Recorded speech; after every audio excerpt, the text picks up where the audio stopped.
Olá, professores coordenadores, equipe gestora das escolas e todos os profissionais da área da educação. Começamos hoje mais um ATPC da área de Ciências da Natureza e Matemática. Nesse ATPC, nós iremos abordar o tema Engajamento Escolar e Ensino Híbrido 1. Esse ATPC será dividido em duas partes. Essa será a primeira parte. Aqui estão presentes os PCNPs da área de Ciências da Natureza e Matemática, a PCNP de Matemática, Sandra Oliveira, a PCNP de Química, Luciane, a PCNP de Biologia, Meire, e eu, Marcelo, PCNP de Matemática. Próximo. Neste ATPC, a pauta dele será definição de engajamento, apresentação dos níveis de engajamento, definição de ensino híbrido, o papel do professor e do aluno, métodos de ensino híbrido e a avaliação do ATPC. Então, trataremos esses temas durante esta formação. Próximo. Os objetivos desta formação são definir o conceito de engajamento, apresentar os níveis de engajamento, definir o conceito de ensino híbrido, apresentar os métodos de ensino híbrido e apresentar o feedback das avaliações da ATPC do dia 20 de agosto.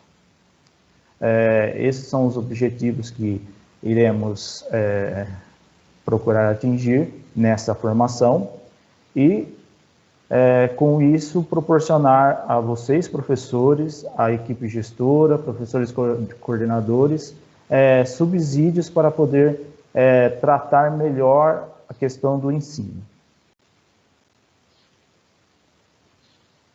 Agora eu passo a palavra para a PCNP Luciane, que ela vai tratar o engajamento escolar.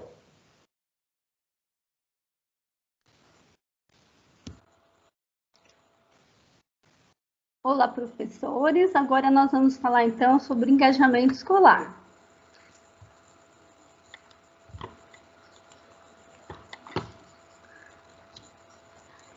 O conceito de engajamento, ele é comumente associado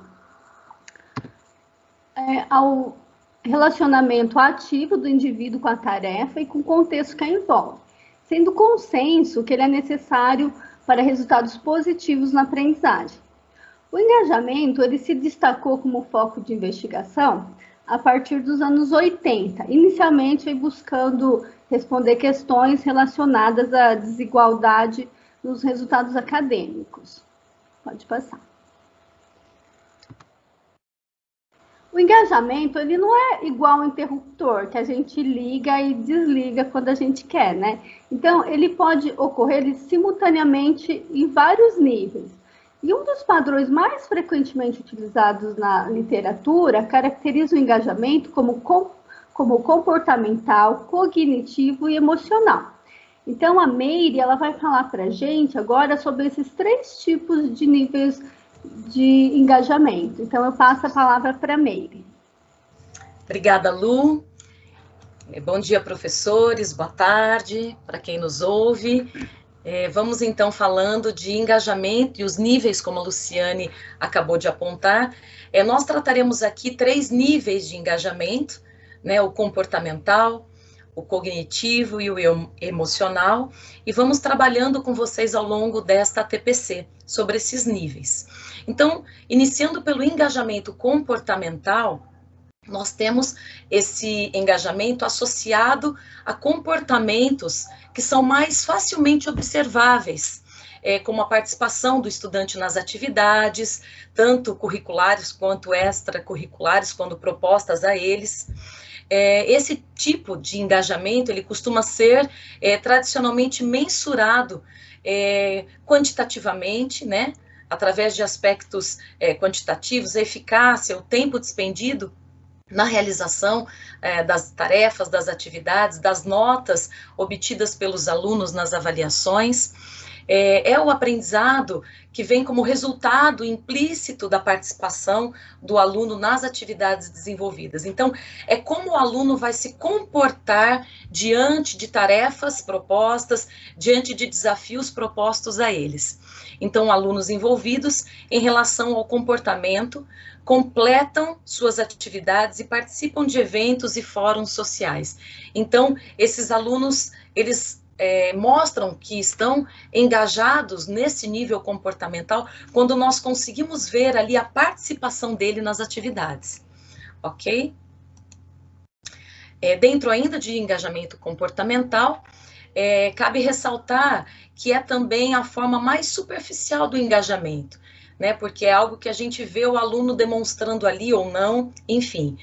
Completar o conteúdo e as atividades de um curso não é o mesmo que reter ou aplicar novos conhecimentos. Então, o fato dele completar ali uma atividade não quer dizer, propriamente dito, que ele está engajado, de fato, naquela atividade proposta. Né? Então, o nível comportamental, ele precisa dos outros níveis para se complementar. Sem os engajamentos, como eu disse agora há pouco, né? Sem o cognitivo e o emocional, os alunos podem completar um curso inteiro sem melhorar as suas habilidades e os seus conhecimentos. Então, nós vamos deixar aqui muito claro que os engajamentos, eles não estão em gavetas, que a gente puxa a do comportamental agora, depois do cognitivo, quando eu precisar, e do emocional num outro momento. Não, eles devem estar associados, intrínsecos, né? Porque um está ligado ao outro. Sem o comportamental, você não trabalha o cognitivo e o emocional, e assim sucessivamente. Então, completar uma atividade, completar um curso, não quer dizer que este aluno está totalmente engajado. Isso é especialmente verdadeiro para os alunos adultos. Então, quando falamos de EJA, né? Aqueles alunos que não estão naqueles anos iniciais, nas séries iniciais ali, mas já são pessoas adultas, pessoas formadas com mais experiência de vida, que costumam considerar um treinamento, né, uma atividade, como sendo uma responsabilidade extra ou uma obrigação que eles devem desempenhar. E tendem a realizar essas atividades com o mínimo de engajamento. É aquela situação assim, eu preciso entregar tal atividade, eu preciso fazer, eu vou fazer e bola para frente, né? E vamos dar continuidade. Esse tipo de engajamento comportamental, como nós já dissemos, ele é superficial, então a gente não consegue ver o real engajamento do aluno naquela atividade. É o entregar a atividade pelo entregar, mas nós vamos ver que precisa ter um comprometimento, né? E envolver todos os 3 engajamentos. Ok? Continuando então, nós temos o próximo nível, que é o engajamento cognitivo, representado pelo investimento pessoal e protagonista do aluno na sua aprendizagem. Então, é o quanto o aluno vai investir no seu aprendizado, né? Então, aí é como a gente conseguisse mensurar essa atividade protagonista do aluno, o quanto ele desenvolve, o quanto ele avança, o quanto ele realmente está dedicado, né? E vai mobilizar aí habilidades cognitivas mais complexas desse aluno, que é, por exemplo, a capacidade de avaliar, de analisar, de comparar. Então, estamos entrando numa esfera diferente da comportamental, mas não menos importante, mas sim ligada, né, como eu já falei, intrínseca uma na outra. E agora sim, falando do campo cognitivo, de habilidades que vão esperar aí do aluno um engajamento dentro dessa esfera, da capacidade de análise, de comparação, de avaliação. E aí aqui a gente traz que há um maior nível de engajamento cognitivo por parte dos estudantes quando vocês, professores, propõem tarefas estimulantes e desafiadoras, sob o ponto de vista intelectual, né? E que se relacionem às suas vidas fora do contexto, do ambiente acadêmico, oferecendo, então, oportunidades para que os estudantes possam desenvolver aí as suas próprias complexidades, o seu próprio investimento pessoal, né? Então, é sair da esfera acadêmica, mas ir também para a vida cotidiana desse aluno, né? Para que traga-o com mais engajamento, com mais interesse, ok? Passando, então, quando comparado ao engajamento comportamental, o engajamento cognitivo inclui aspectos mais internalizados. Então, é como eu falei agora, né? É a estrutura interna do aluno, é o quanto ele vai querer se posicionar, se entregar naquele estudo, por isso que a gente chama de aspectos mais internalizados.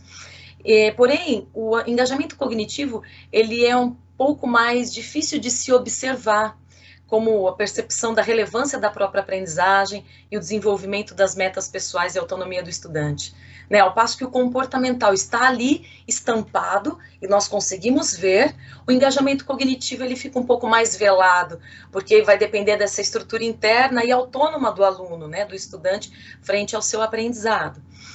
O aluno engajado no nível cognitivo adota uma abordagem ativa, como nós já falamos sobre o protagonismo, né, do aluno ali, e comprometida com as estratégias de aprendizado. Então, nesse engajamento cognitivo, nós falamos que ele é um pouco mais difícil de observar, porque trata-se de estruturas internas e de pressupostos que esse aluno traz, e também dessa abordagem no nível mais complexo, né? Do seu engajamento, do seu pensar, do seu avaliar.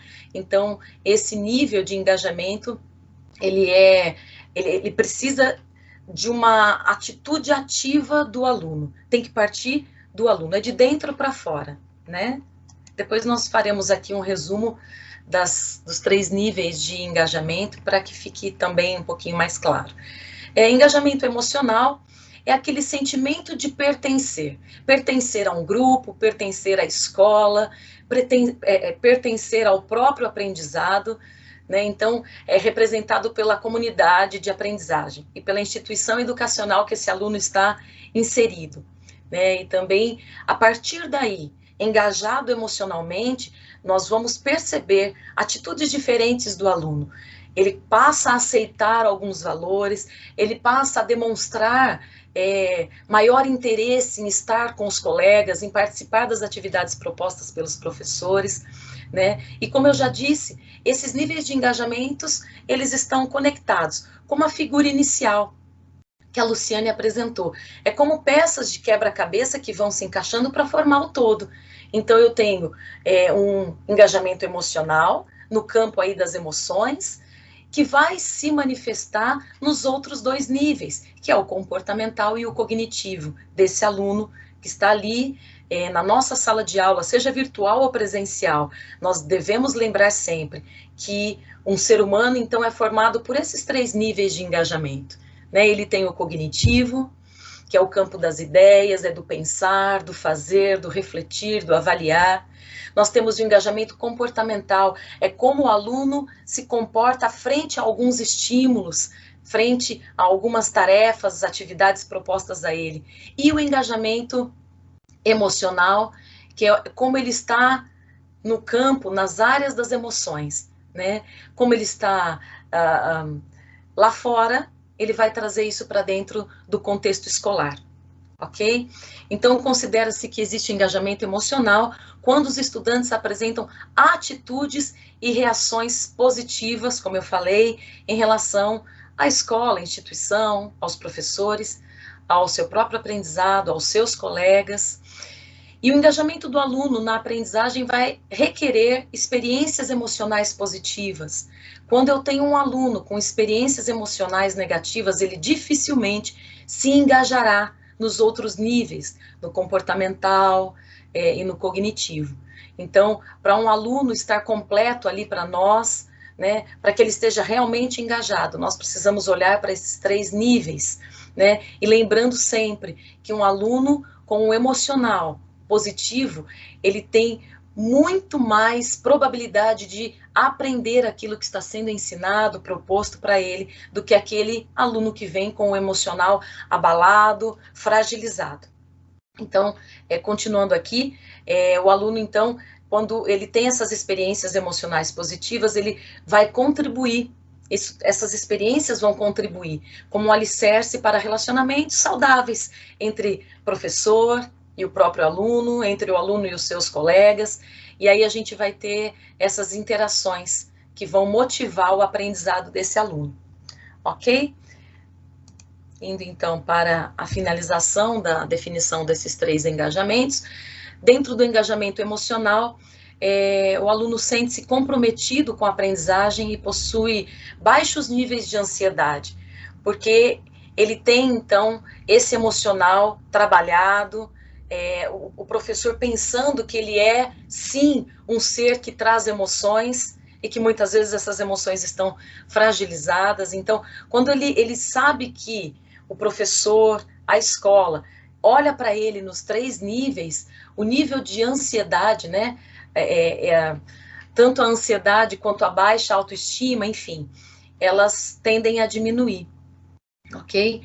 Às vezes os alunos podem se sentir, sim, isolados durante a sua jornada de aprendizado, isso é normal, não só os alunos, mas nós, professores, também, e, portanto, acabam ficando emocionalmente desengajados, né? E o emocionalmente desengajado leva também ao desengajamento no cognitivo e também no comportamental. Lembrando que sempre um leva ao outro. Lembrando ali das pecinhas do quebra-cabeça, como nós já falamos, né? Então, é muito provável que esses alunos se sintam desvinculados dos objetivos da aula, de pensar no seu autoaprendizado, né, de partir para uma situação mais proativa, de ser um aluno mais autônomo, de ser um aluno protagonista. Acaba interferindo em todas essas esferas. Um aluno que recebe uma explicação, por exemplo, sobre por que a sua formação é importante, como poderia melhorar o seu trabalho com os outros, é mais propenso a se envolver com o conteúdo emocionalmente. E nós temos exemplos, né, de que quando o aluno ele se engaja emocionalmente, esse aluno ele participa mais das aulas, ele mostra maior interesse pelas atividades, enfim. Para aumentar, então, o envolvimento emocional e prevenir sentimentos de ansiedade, de isolamento, a escola, então, deve fornecer uma metodologia de ensino que vá engajar esse aluno, né, que vá motivar esse aluno, ok? E vai depender mesmo de todos, né? Não é só do professor, mas de toda a equipe da escola, de todos aqueles envolvidos na educação de uma forma geral. Antes de passar para a Lu, eu quero então fazer aquele apanhado geral que eu disse para vocês que faria. Nós temos vivido, como, né, todos sabemos, um momento muito complicado, né? Essa pandemia nos isolou, essa pandemia nos colocou distante dos alunos, os alunos dos seus professores, dos seus colegas, da própria instituição, da própria escola.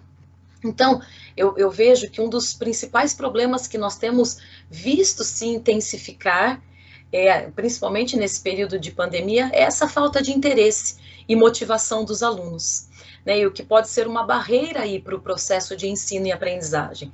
Inclusive, dentro da nossa área aí é o que nós temos observado, né? E os relatos, conversando com professores coordenadores, é isso que nós temos sentido, né? Os alunos cada vez mais desmotivados, mais desinteressados, principalmente nessa fase que temos vivido aí. Então, esse fato pode repercutir, inclusive, na prática docente. Você aí, professor, certamente tem vivido, tem sentido, tem experimentado esse desengajamento, essa falta de interesse do aluno. Isso leva também você, professor, a ficar desmotivado. A gente sabe que uma coisa acaba levando a outra, né? Então, há uma desmotivação do aluno, que acaba levando também a uma desmotivação docente, né? No ato de ensinar, tudo isso acaba sendo comprometido, né? E este ponto é fundamental para nós pararmos e pensarmos e conversarmos um pouco aqui, porque motivar os alunos vai depender em grande parte de como você, professor, também enfrenta a sua tarefa de ensinar. Então, é uma via de mão dupla, como eu disse, já que o aluno precisa das expectativas sobre o que ele vai aprender, como ele vai aprender, para ele também se sentir motivado, né? Então, como decorrência desses propósitos, a gente deseja, sim, que os estudantes desenvolvam competências socioemocionais, como a gente já falou, e insistiu já também nessa ideia sobre competências socioemocionais. Então, nós esperamos, nós desejamos que esses alunos, eles desenvolvam essas competências básicas para que eles possam desenvolver a capacidade de continuar aprendendo e não parem no meio do caminho, né? Então, é um grande desafio para nós, né, enquanto profissionais da educação, mobilizarmos esses alunos, engajarmos esses alunos, e a palavra de ordem nos últimos tempos tem sido, vocês têm ouvido muito isso, busca ativa, engajamento do aluno, falamos muito isso no MMR, né, falar do engajamento emocional, cognitivo, comportamental do aluno. Então, esses níveis de engajamento são importantes para que nós tenhamos aí o processo ensino-aprendizagem acontecendo a contento, né?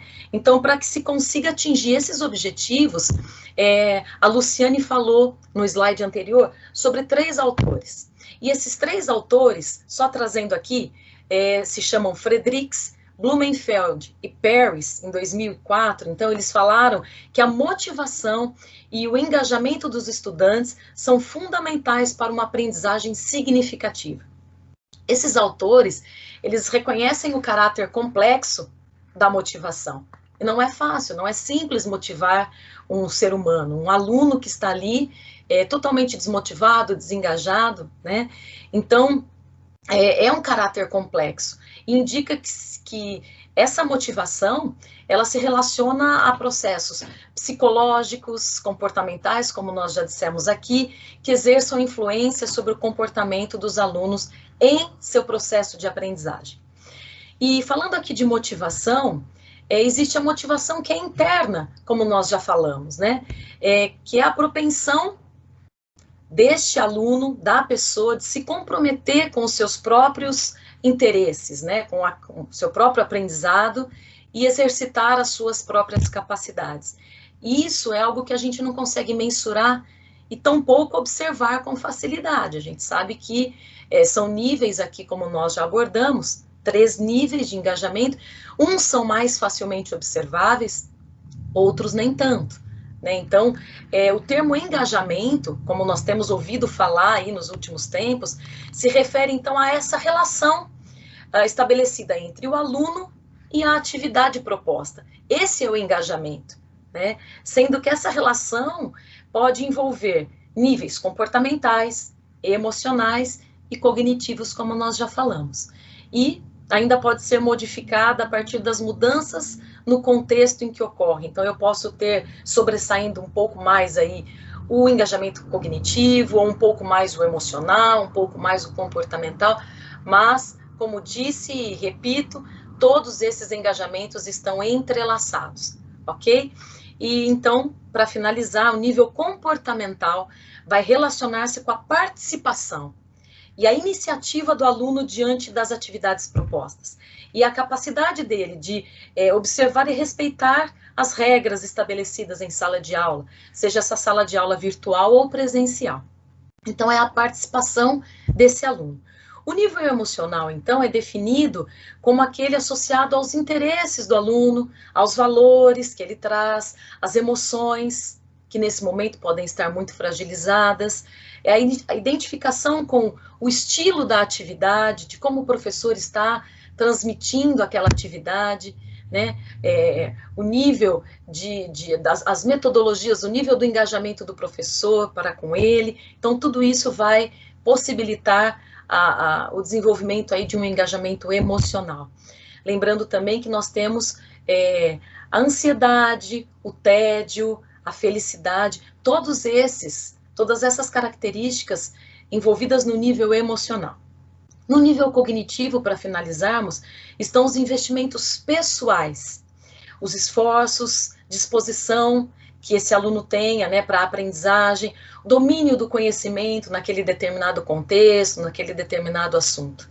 Ok, professores? Então, eu espero aqui ter passado de uma forma geral aí um resumo daquilo que a gente vem falando hoje, que são os 3 níveis de engajamento, para que possa aí clarear um pouco o nosso entendimento a respeito do que, como eu falei, como temos falado no MMR, e não só no MMR, isso se expande para a nossa vida também, ok? Então, agora eu vou passar para a Luciane, que vai dar continuidade aqui para nós, no nosso engajamento, né? O engajamento escolar, ok? Lu, com você.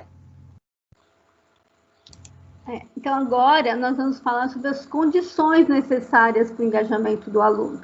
Então, é importante considerar as atribuições e esforços, né, dos participantes nas diversas dimensões. Então, a Meire falou aí para a gente sobre os níveis emocional, comportamental e cognitivo. Então, a gente precisa levar tudo isso em consideração. Precisa construir ambientes encorajadores, adotar ações que facilitem e estimulem o engajamento do aluno. Então, a gente precisa pensar em novas estratégias. Buscar assegurar condições específicas que possam vir a favorecer o engajamento nos processos de aprendizagem. Considerar a adequação da tarefa proposta, as possibilidades do aprendiz de realizá-la e de superar os desafios que ela possa vir a propor. Então, a gente precisa pensar em para quem eu estou planejando essa atividade. A gente já falou em outros ATPCs que é importante entender para quem eu estou propondo atividades, para quem eu estou fazendo o roteiro. E, na verdade, não levar só em consideração a questão da idade, né? Porque a gente tem os alunos do EJA, como foi lembrado outro dia num comentário por uma professora, que os alunos do EJA, eles têm as necessidades específicas deles, como os alunos da educação especial. Então, quando eu proponho uma atividade, eu preciso pensar para quem eu estou realizando essa atividade para adequar ela a essas necessidades. Então, assim, eu posso favorecer aí um maior engajamento. Pode passar, Meire. Avaliar a percepção por parte dos estudantes de que a atividade que deve realizar é significativa e relevante, o que ocorre com frequência quando a proposta apresentada envolve questões da vida real. Então, assim, procurar realizar contextualização das atividades, que isso também vai favorecer o engajamento do aluno.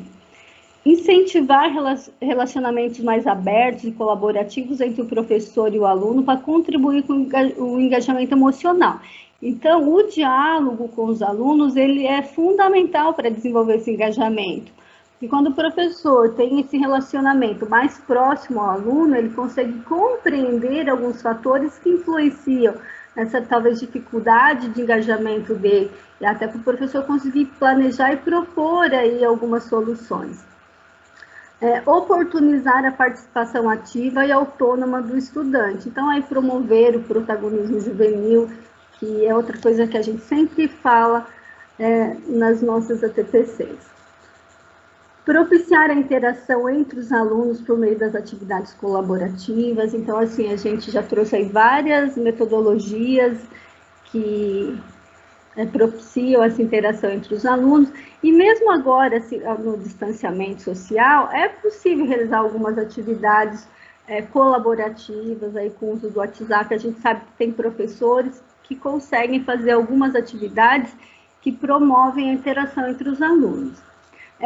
Diversificar a abordagem dos temas, então isso é importante, porque vai tornar as aulas mais interessantes.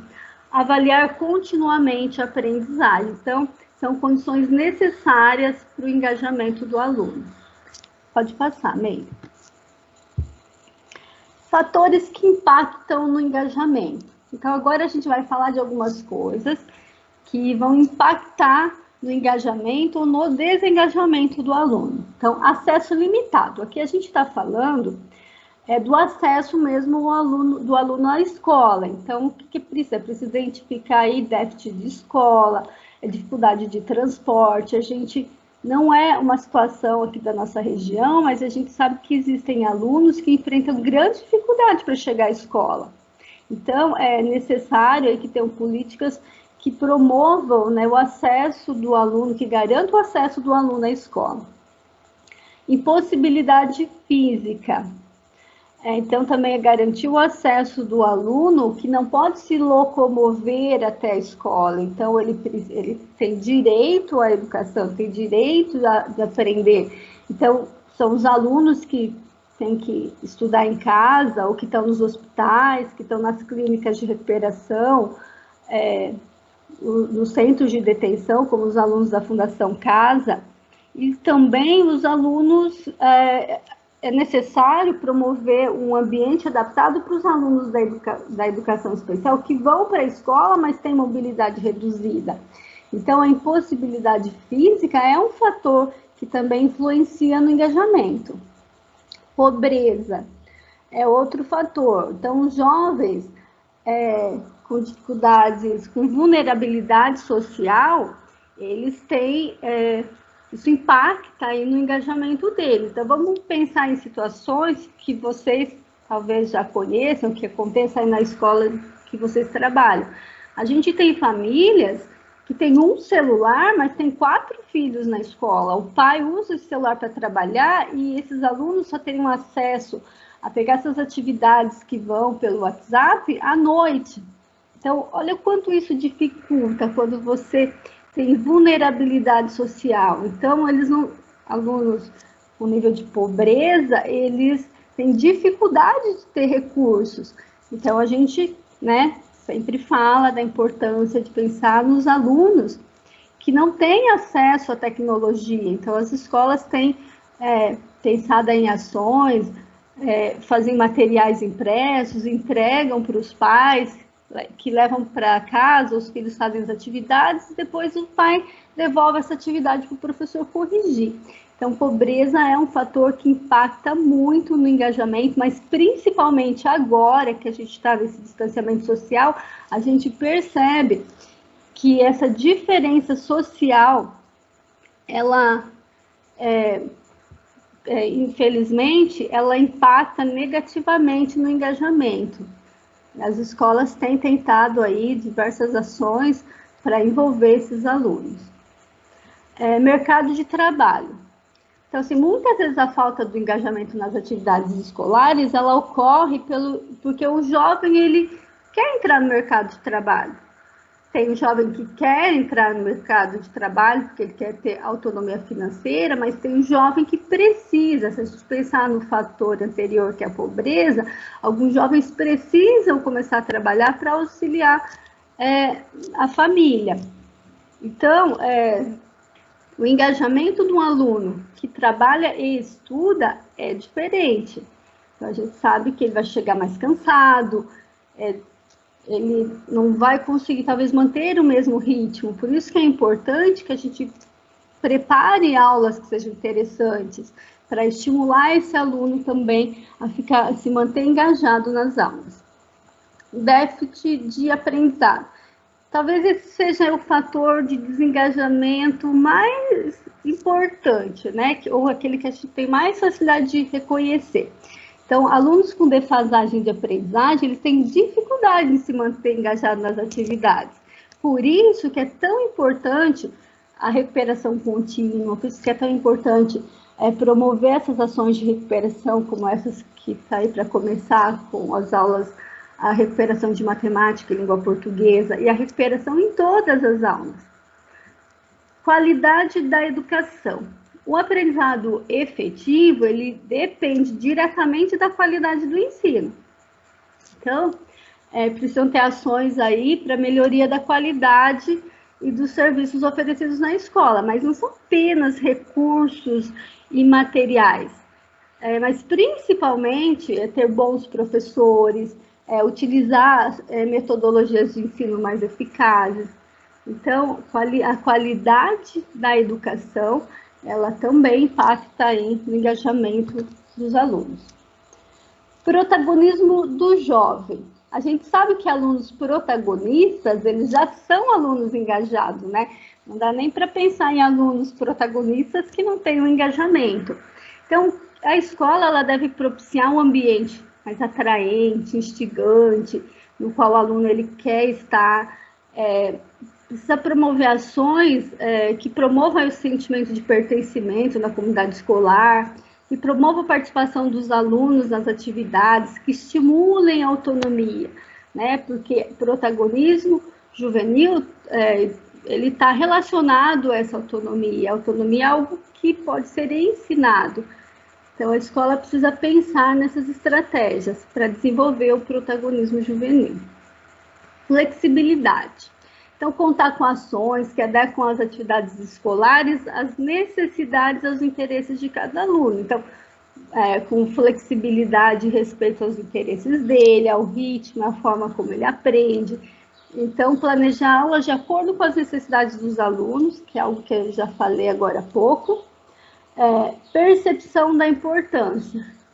Então, deve contemplar ações direcionadas ao desenvolvimento de uma visão de longo prazo. Então, o aluno precisa entender o valor da educação na vida dele, o papel da educação no futuro profissional dele, e também no desenvolvimento de habilidades socioemocionais, né, que é tão importante para o convívio social. Então, a gente tem, por exemplo, as aulas de projeto de vida que trabalham isso, mas não são apenas os professores de projeto de vida que vão trabalhar esse tema. Todos os professores, em todas as aulas, podem motivar os alunos, podem trabalhar essas ações para que o aluno entenda o papel, a importância da educação na vida dele. Detecção precoce do engajamento. Aqui a gente está falando de monitorar, por exemplo, os alunos que a gente está vendo que vão abandonar a escola, né? Os casos aí de evasão. Então, o desengajamento, ele é previsível, a gente consegue perceber aquele aluno que não vai, que não tá frequentando a escola, ou que está frequentando, mas não participa das atividades. Então, a escola precisa ter aí um sistema de identificar precocemente e monitorar esses sinais, né, para então propor ações para reverter esse processo. Baixa resiliência emocional. Então, devem ser contempladas ações voltadas então, ao acompanhamento, ao aconselhamento dos alunos, então, para avaliar quais são as razões que estão fazendo com que esse jovem não esteja engajado. Né? A Meire falou agora há pouco sobre os 3 níveis de engajamento e que eles estão relacionados. A gente consegue perceber mais facilmente o engajamento comportamental, porque ele está relacionado à participação do aluno. A gente consegue perceber que ele não participa, mas a gente precisa entender o porquê. Muitas vezes pode estar relacionado tanto ao nível cognitivo como emocional. A gente, enfim, está tão relacionado que a gente nem sabe exatamente qual deles impacta mais profundamente aí. Mas quando a gente está mais próximo ao aluno, a gente consegue ter mais informações para conseguir pensar em ações e solucionar, então, essa situação. Clima escolar. Muitas vezes, o desengajamento ele é motivado pelos conflitos do ambiente escolar. Então, frustrações com as atividades, porque o aluno tem dificuldade de acompanhar as aulas, ele não consegue entender as normas da escola, não consegue entender os processos de avaliação, as situações de bullying. Então, essas ações precisam ser pensadas para promover um ambiente mais seguro e mais acolhedor, para minimizar, então, esses conflitos e a gente ter, então, alunos mais engajados. Alguns desses fatores que eu citei, eles vão além das nossas possibilidades de resolver, porque muitos deles, por exemplo, como a pobreza, ele depende de políticas públicas. Mas o que nós podemos fazer, né?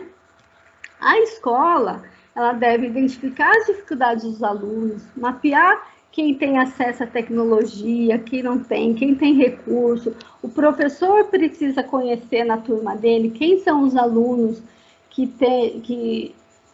tem aí facilidade com o uso da tecnologia, o que ele pode utilizar nas aulas dele, porque uma coisa importante é pensar o seguinte: eu tenho alunos que não estão engajados, porque tem dificuldade aí, não tem recursos tecnológicos, então eu preciso preparar roteiros que sejam motivadores, vão ser impressos, mas eles podem, a gente já orientou que seja um roteiro em que o professor fale com o aluno, com atividades estimulantes. Mesmo sendo impresso, é possível realizar um roteiro dessa forma. Mas eu não posso privar os alunos que têm acesso à tecnologia de poder utilizar esses recursos. Então, Dá um pouco de trabalho? Dá. Eu tenho que pensar no aluno que tem tecnologia e o que não tem, e tentar explorar o melhor para os dois. Então, essa tecnologia, se eu tenho alunos que podem utilizá-la, eu posso engajar esses alunos com a utilização desses recursos. O professor, a Meire falou, eu também falei, ele precisa ter um bom relacionamento com a turma. Então, procurar conhecer esses alunos, porque é assim que o professor consegue identificar aí algumas dificuldades. É necessário ter comunicação com a família para entender também por que esses alunos não estão engajados. Então, preparar bons roteiros, usar a tecnologia da melhor forma possível. E também a gente pode usar novas estratégias para tornar essas aulas mais interessantes. A gente já trouxe aí alguns ATPCs, exemplos de metodologias ativas, mas a gente tem um ensino híbrido, que ele é uma metodologia que pode promover o engajamento dos alunos. E a Sandra, ela vai contar para a gente o que é o ensino híbrido.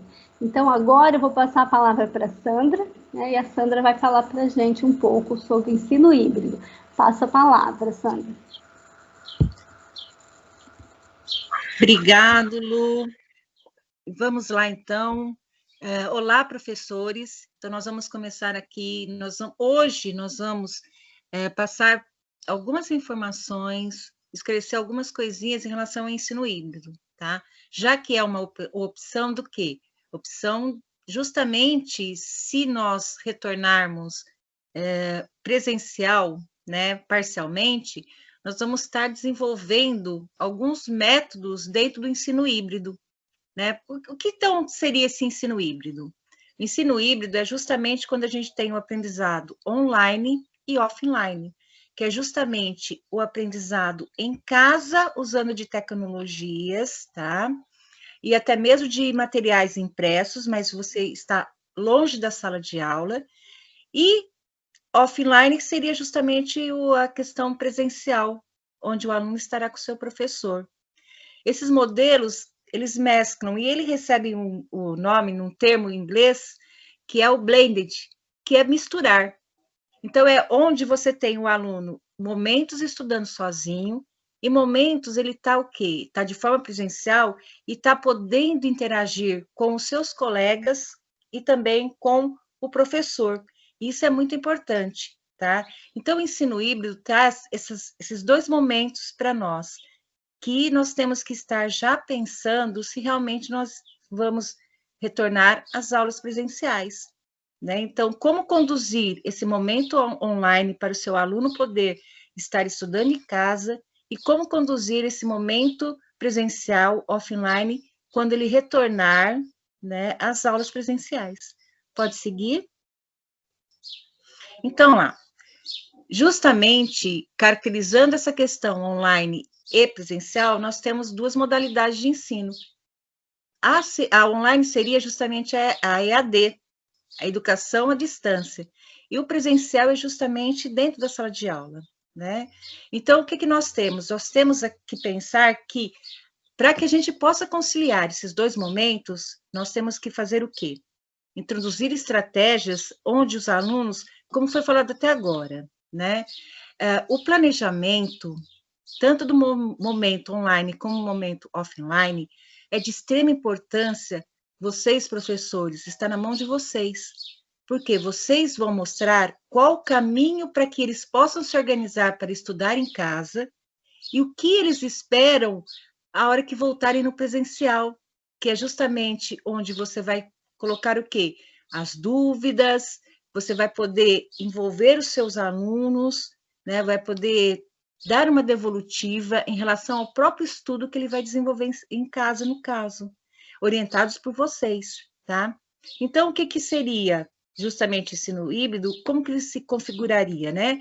É justamente uma combinação metodológica, onde eu tenho a ação do professor em relação ao ensino e a ação do aluno em relação à aprendizagem.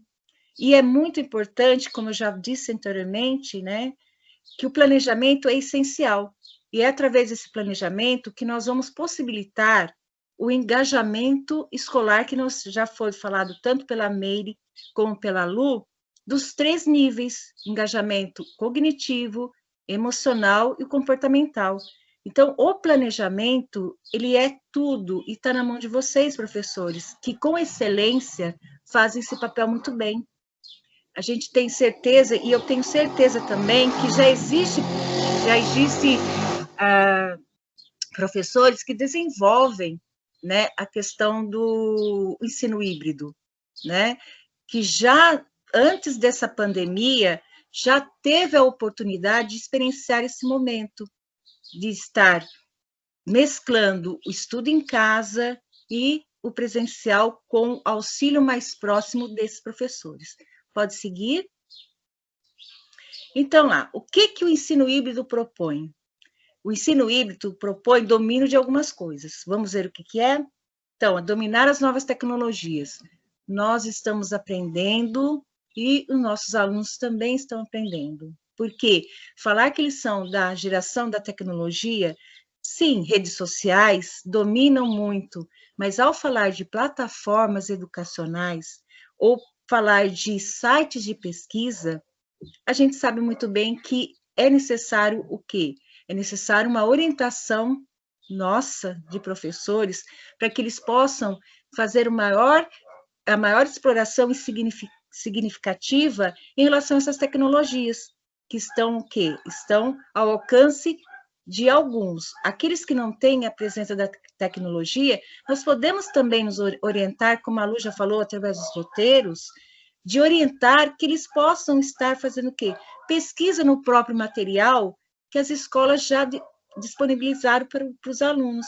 Então, no roteiro, você pode realmente, como a Lu falou, em relação ao planejamento do ensino híbrido, nesse momento de estudo do seu aluno em casa, no roteiro você pode, já conhecendo seus alunos, orientá-los como usar da tecnologia para fazer a pesquisa, para fazer o estudo, e como também usar das orientações dos roteiros o material impresso, também que vai possibilitar que ele possa fazer a pesquisa e possa se engajar diante do próprio cognitivo, né? E com isso sentir-se capaz de estar trabalhando também a questão do emocional, que é muito importante, até nós mesmos, né, professores, nós nos sentimos mais motivados quando nós nos sentimos mais à vontade, quando nós podemos ter caminhos que a gente pode estar caminhando, pode estar percorrendo e pode estar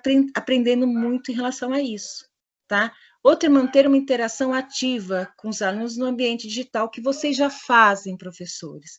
Eu sei que vocês têm a conversa próxima com seus alunos, tá? Em relação aos roteiros que vocês disponibilizam, em relação às aulas do Centro de Mídias, vocês, por canais e plataformas diversas, vocês conseguem estar fazendo essa interação com os seus alunos.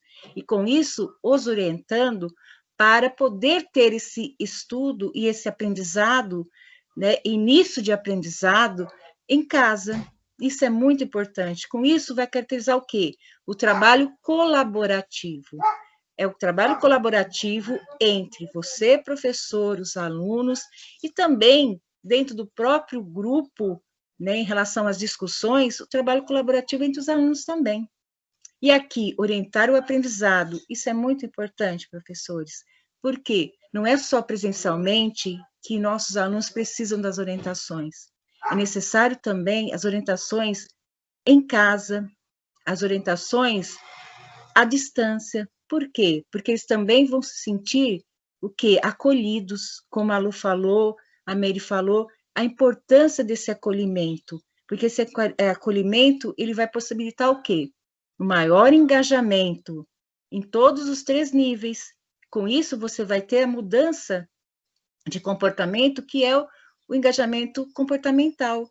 Por quê? Porque você vai oportunizar, através dessa orientação, que eles possam fazer sozinhos, que eles possam ser protagonistas. Isso é muito importante.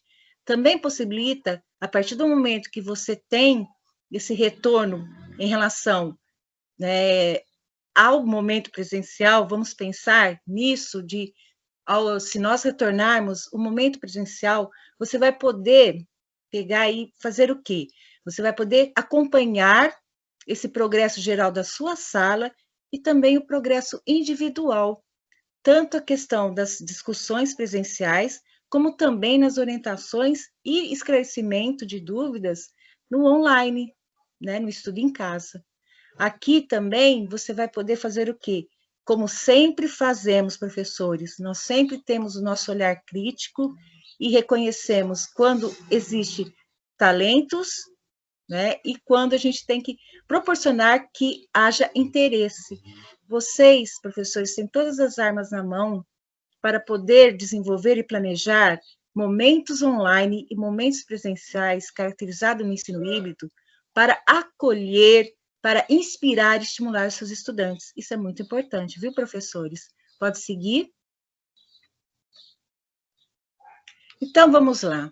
Até agora a gente falou do que seria o ensino híbrido, vamos agora falar qual é o papel, como que eu devo me olhar sendo professor dentro desse ensino híbrido. Gente, é uma metodologia ativa, tá? Então, com isso, nós temos o quê? O papel do professor, ele é um facilitador, é um mediador de quê? Da construção do conhecimento, tá? Ele vai fazer o quê? Ele vai instigar, vai incentivar os seus alunos que vão poder exercer o seu protagonismo. Isso é muito importante. Por isso que não tenho como pensar de não considerar os 3 níveis de engajamento. Porque a partir do momento que eu acolho, que eu mostro as potencialidades desse meu aluno, através de um roteiro, através de uma devolutiva a ele, ele vai se sentir capaz de aprender, com isso ele vai estar engajado cognitivamente e vai se interessar muito mais, vai se envolver muito mais, com isso ele vai ter mudança de comportamento. Então, ele vai se engajar também em relação ao comportamento, tá? Isso é muito importante. Então, ele deve ser, em todos os momentos, o que seria ser o mediador, tanto online como offline. Ele vai incentivar. Ele não vai simplesmente ser uma pessoa que passa conhecimento, não. Ele vai apresentar algo que vai incentivar os alunos, vai instigar a curiosidade dos alunos, ele vai trabalhar com toda a questão das competências socioemocionais também. Com isso, ele vai fazer o quê? Ele vai possibilitar que o aluno se sinta mais envolvido, mais motivado, e com isso nós temos o quê? Justamente a promoção do aluno para o seu aprendizado. Ele vai conseguir aprender, tá? Sendo o professor o mediador, ok? Pode passar? E o papel do aluno no ensino híbrido? Gente, aqui mesmo a gente pode falar que o papel do aluno sempre protagonista, tá? Então, diante do ensino híbrido, tanto na hora dele estudar sozinho, de ter autonomia nas atividades de pesquisa, de estudo, ele também vai ser protagonista na hora que ele estiver em sala de aula discutindo aquilo que ele aprendeu ao estudar, compartilhando com seus pares e compartilhando com o seu professor, que vai ser sempre o mediador em relação a esse aprendizado. Tá? E ele vai aprender o quê? Vai aprender a gerenciar seu aprendizado. O que é gerenciar seu aprendizado? Ele vai exercer da metacognição e vai poder se questionar e verificar o que eu sei, o que eu não estou sabendo, o que eu vou levar para a discussão em sala de aula, o que eu vou contribuir para a discussão porque eu domino. Então, ele vai ficar o quê? Ele vai ser realmente o protagonismo do seu aprendizado. E, com isso, ele vai promover o quê? A ação de aprender a aprender. Isso é muito importante, professores. Nós vimos que, diante do ensino híbrido, nós temos a importância de todos os protagonistas desse momento, né? Que é justamente o professor sendo o mediador do processo, o estimulador do processo, e o aluno sendo justamente o criador, o protagonista desse processo, desse aprendizado, tá? Pode seguir? Então, vamos lá. Nós temos hoje, eu só vou citar para vocês, tá? Os métodos do ensino híbrido. Seriam, assim, formas de desenvolver o ensino híbrido, tá?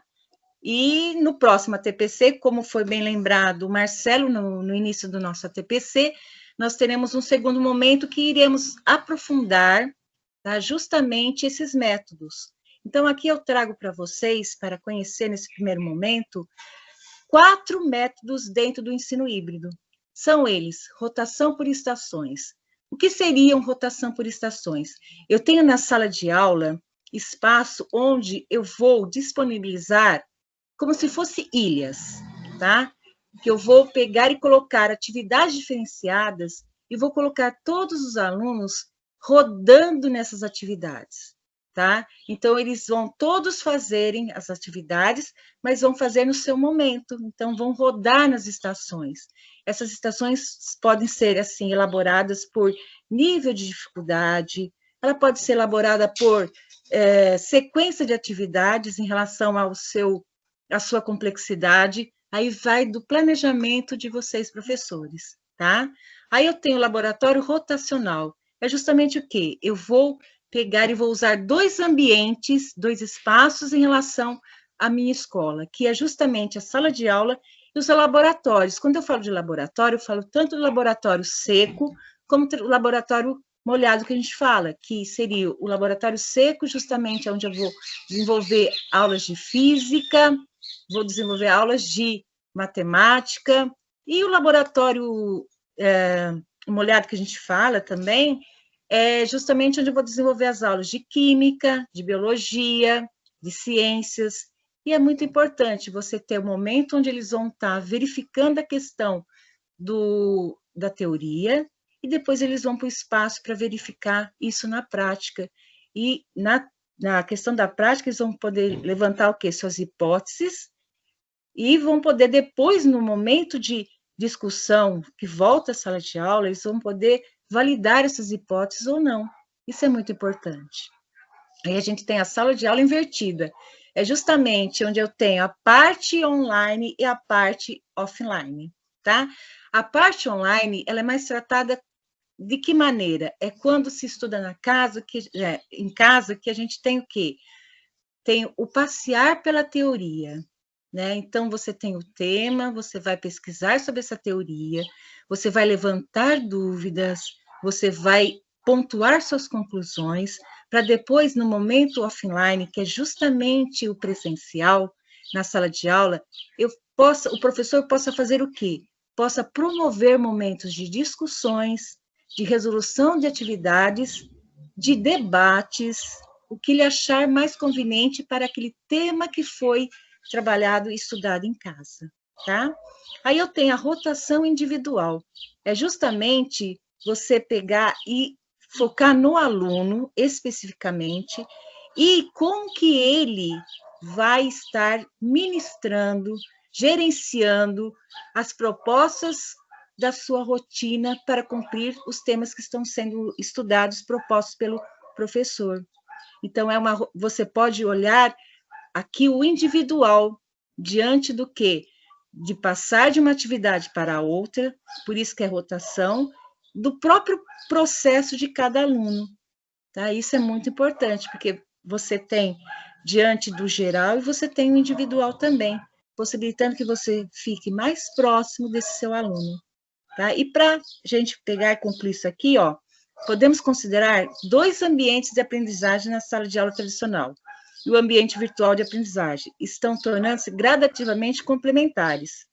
Gente, complementares não significa que um vai substituir o outro, de maneira alguma, tá? Eles vão um auxiliar o outro, principalmente nesse momento de pandemia, se nós tivermos que retornar, porque nós teremos alguns alunos em sala de aula e os outros online. E vamos estar fazendo uma rotação em relação a esses alunos. Então, é importante que a gente tenha o quê? A complementação de um momento e do outro. Lembra? Tudo misturado? O online em casa e o offline em sala de aula.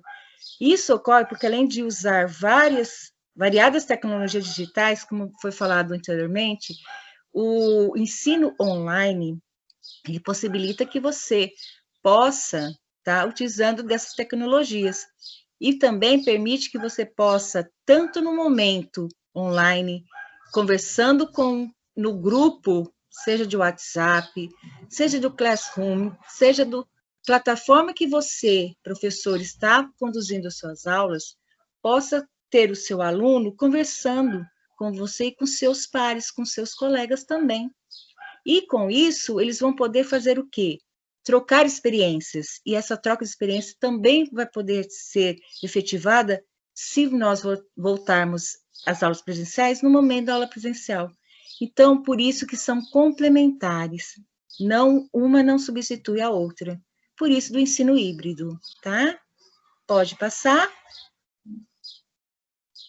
Gente, vocês viram, então, aqui nesse ATPC, nós só demos algumas definições, colocamos, assim, o nosso olhar, nós nos sensibilizamos em relação ao ensino híbrido, e vocês puderam fazer o quê? Puderam aprender mais sobre engajamento escolar, os níveis de engajamento escolar, tá? Por isso, a atividade para o professor, nós selecionamos 2 momentos para vocês pensarem, professores. Vamos pensar na forma que vocês estão conduzindo suas aulas. Vamos pensar, vocês que já utilizam do ensino híbrido, ou vocês que estão vislumbrando agora esse ensino híbrido, tá? Em relação ao que nós discutimos e que nós passamos essa TPC. Então, a primeira pergunta, professores, é a seguinte: professor, pensando nas suas turmas, qual dos níveis de engajamento você percebe maior fragilidade? Então, isso, como foi falado, bem lembrado pela Meire, foi muito discutido na N3 do MMR, a questão do engajamento. E nós sabemos que existe os 3 níveis, e nós sabemos que um está ligado com o outro, mas a hora que a gente observa o nosso aluno, a gente percebe, em relação às minhas propostas de roteiro, qual que é a maior fragilidade? É o engajamento cognitivo? Por quê? É o engajamento comportamental? Por quê? É o engajamento emocional? Ou eu tenho fragilidade da união de todos os engajamentos? Professor, vamos pensar direitinho, tá bom? E a outra pergunta é, professor, como você imagina que o ensino híbrido poderá auxiliar na aprendizagem quando do retorno às aulas presenciais? Essa é a proposta, né? Se nós retornarmos, nós não vamos retornar de uma única vez, né? Vai ser gradativo. Então, nós teremos alunos na sala de aula e alunos online. Então, eu já sei que professores já têm até como falar relatos de como funciona esse ensino híbrido em relação à questão da aprendizagem. E vocês, professores, que ainda não puderam ou não tiveram ainda a oportunidade de poder desenvolver esse ensino híbrido, como que será para vocês? Como que vocês vão conduzir esse ensino híbrido se nós retornarmos às aulas presenciais? Professores, eu espero que vocês tenham aproveitado muito a questão dessas informações, dessa formação que nós trazemos para vocês, que nós nos sentimos, assim, mobilizados a estar oportunizando esse momento para vocês, tá? Pode seguir. Agora, eu vou chamar o meu parceiro aqui, o Marcelo, para falar sobre o feedback das avaliações de professores e também do PC. Marcelo? Bom, nesse momento, então, nós voltaremos a falar sobre o feedback, né, da avaliação dos professores. Esse momento de feedback é um momento de interação onde nós estudamos e analisamos toda a avaliação que vocês, professores, fazem do nosso trabalho. Além de dar uma nota muito bom, satisfatória, insatisfatória, o mais importante para a gente são os feedbacks de vocês. Esses feedbacks é que vão dar base para a gente ir lapidando essas arestas que ainda faltam, consertar alguns detalhes da nossa formação, para que possamos chegar numa formação onde seja mais eficaz a transmissão dessas informações para vocês. Então, nesse momento, nós temos aqui a avaliação dos professores, né, onde essa avaliação foi em relação à TPC passado, sobre metacognição, aprender a aprender, onde 64,7% dos professores, né, o que se traduz isso em 205 profissionais, avaliaram como bom, que o ATPC foi bom, trouxe informações de relevância para esses profissionais. 33,8%, o que nos traz aí a 107 professores, avaliaram o ATPC anterior como satisfatório. Podemos ver esse satisfatório como eles com certeza já teriam algum conhecimento, né, sobre esse tema que foi trabalhado, porém, com certeza, eles souberam de mais algumas informações, cresceram um pouco mais com essas informações que foram transmitidas, né, durante a TPC. Então, podemos imaginar que seja isso o resultado desse satisfatório. E 1,6% avaliou como insatisfatório, que resulta em 5 professores, né? Professores, essas avaliações que vocês fazem, muito bom, satisfatório, insatisfatório, novamente, volto a falar de novo isso. Essas avaliações vão nos dar subsídios justamente para poder melhorar esses procedimentos de transmissão de conhecimento para vocês, de transmissão de informação. Esses temas que a gente aborda são estudados, são trabalhados, são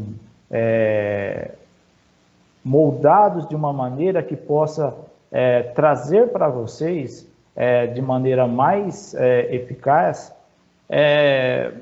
metodologias, modos, estratégias para você trabalhar na sala de aula com os seus alunos. Sei que nesse momento estamos à distância, né?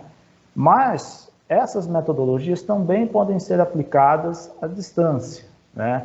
Claro, com as suas adequações, mas a intenção nossa é trazer subsídio para vocês trabalharem, tornar o trabalho de vocês mais, podemos dizer, mais fácil, mais eficaz e mais satisfatório com os resultados. Próximo. Aqui nós temos justamente o feedback de alguns professores, que, como eu salientei anteriormente, tem a classificação de bom, satisfatório e insatisfatório.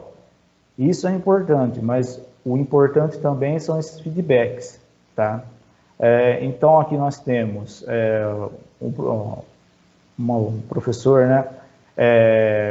Pauta produtiva, material ótimo, muito bom o vídeo do professor Nilson Machado, amei.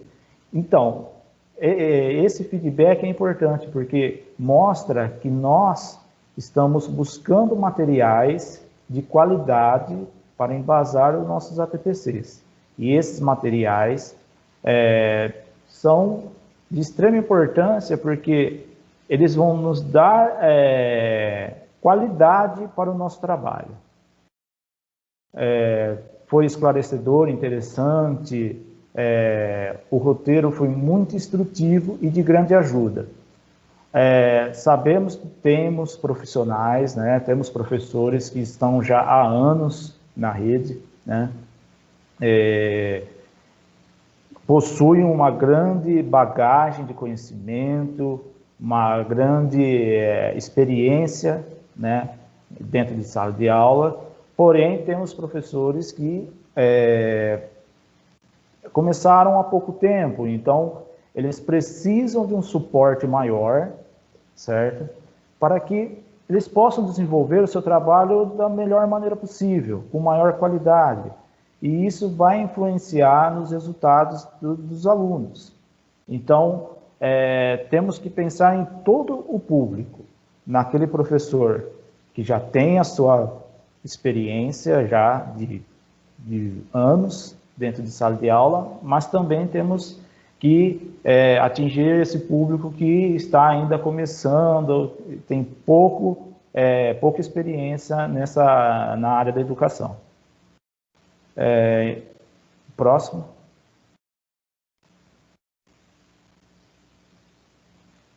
Aqui também continuamos com alguns feedbacks, né?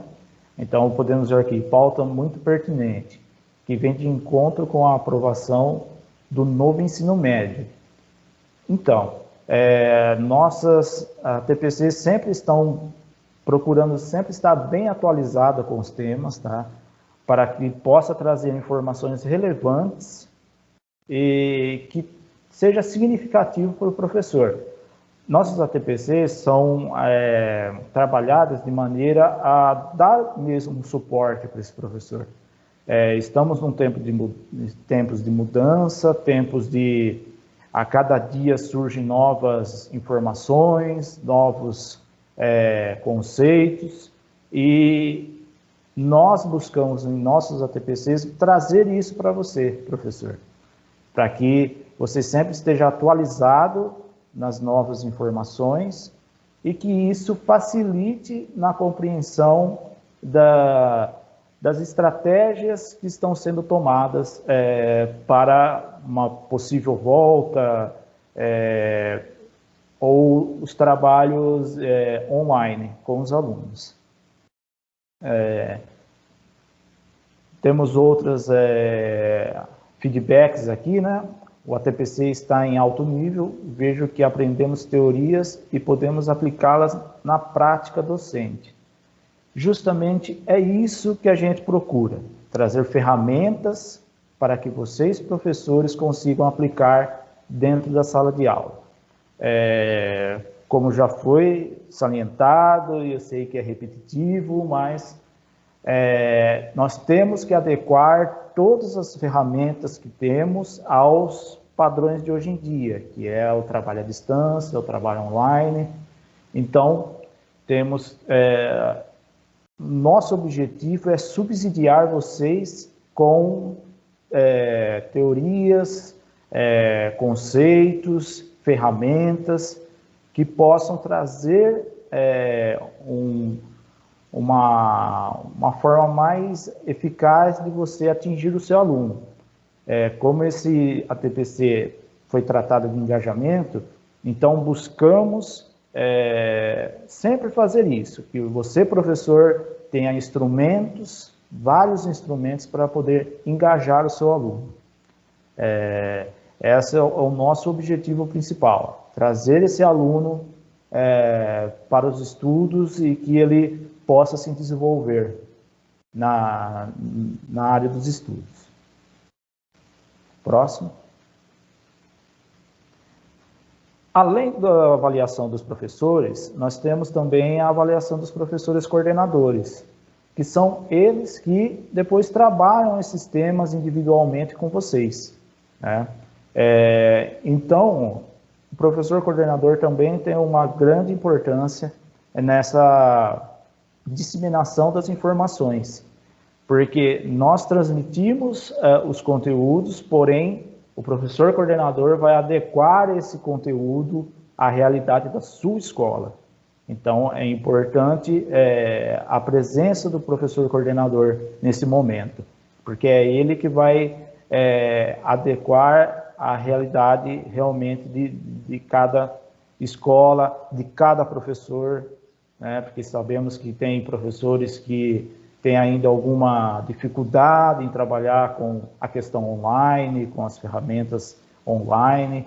Então, o professor coordenador tem que ter esse cuidado de saber que tem profissionais em sua equipe que dominam com extrema facilidade essas questões de plataformas, de formulários online, mas, porém, temos profissionais ainda que possuem alguma dificuldade. Então, o feedback dos professores coordenadores também é muito importante, porque vai nos ajudar também a trazer pautas para que ajude os professores a atingir o objetivo, que é engajar os alunos nesse momento de distanciamento social. Bom, aqui podemos ver nesse slide que temos 76,7% dos coordenadores que avaliaram esse ATPC como relevante. Então, trouxe informações relevantes para o desenvolvimento da prática docente dentro da sala de aula, né? E também tivemos 23,3% dos profissionais, né, dos professores coordenadores, que avaliaram como, ali, numa escala de 1 a 5, avaliaram como 4. Está bem próximo de 5, então podemos entender que os temas trabalhados nesses ATPCs estão conseguindo atingir o objetivo, que é informar, trazer conteúdos e ajudar vocês da melhor maneira possível, a ter uma aula de uma boa qualidade. Próximo. E aqui, justamente, como falei anteriormente, o feedback. Apesar das notas, né, de 1 a 5, bom, muito bom, satisfatório, insatisfatório, de novo, o feedback é o que nos dá suporte para saber se estamos realmente atingindo aquilo que esperávamos ou não. Então, aqui no feedback, a gente tem realmente a realidade daquilo que estavam pensando, nesse caso, os professores coordenadores. Então, aqui nós podemos ver que temos várias contribuições, como conteúdo bem desenvolvido na TPC, pertinente e relevante, para proporcionar a aprendizagem dos alunos. Justamente é isso, os nossos ATPCs são com esse objetivo de aprendizagem do aluno. Esse é o objetivo principal, é sempre a aprendizagem do aluno. Aprendi muito, principalmente com a metacognição. Isso mesmo, as ATPCs, elas têm o objetivo de informar métodos de trabalho, sugerir atividades, sugerir propostas de trabalho. Elas estão aqui, as ATPCs justamente estão aqui para auxiliar vocês, professores, a ter mais opções de trabalho. Não estamos aqui dizendo que existe uma maneira correta ou uma maneira errada, não. Estamos propondo métodos de trabalho para que você, professor, consiga atingir, como eu disse anteriormente, a aprendizagem dos alunos. Que esse principalmente é o nosso objetivo, tá? Outras contribuições que temos aqui, professores gostaram muito dos assuntos abordados nessa pauta. Parabéns para toda a equipe de PCNPs, gratidão. A gente se sente muito feliz com esse tipo de feedback, né? Porque a gente percebe que estamos fazendo a diferença no trabalho docente. Mesmo que seja só um pouquinho a contribuição, isso já é gratificante para nós, porque sabemos que estamos ajudando vocês de alguma forma. Os temas abordados na pauta não de suma importância para o planejamento de aulas e roteiros. de aprendizagem, que promovam a aprendizagem significativa. Outra contribuição é: parabéns pelo tema desenvolvido nessa pauta, pois foi muito bom desenvolver com os professores. A interação foi bem produtiva e os materiais enviados foram muito bons. Então, a gente sempre procura disponibilizar esses materiais para vocês, tá? Que ficam à disposição no YouTube, para que vocês, professores, se por acaso teve algum problema com a internet de vocês ou ocorreu algum imprevisto, vocês possam acessar esse material após esse momento do ATPC. E caso queira rever esse material, também fica lá disponível no YouTube. Essa ideia de ATPC, através de um roteiro, achei bem interessante. Bom, os tipos de ATPCs vão sendo adequados às necessidades de vocês, né? Então, procuramos sempre tratar o ATPC de uma maneira que fique de melhor disposição para o acesso de vocês, professores. Próximo. Bom, como a gente estava falando de avaliação e feedbacks, né? Então, aqui estão os links para vocês, professores e professor coordenador, também acessar e dar a sua contribuição, a sua avaliação sobre esse ATPC. Só lembrando que esses links estão na descrição do vídeo, tá? Vão estar lá na descrição do vídeo.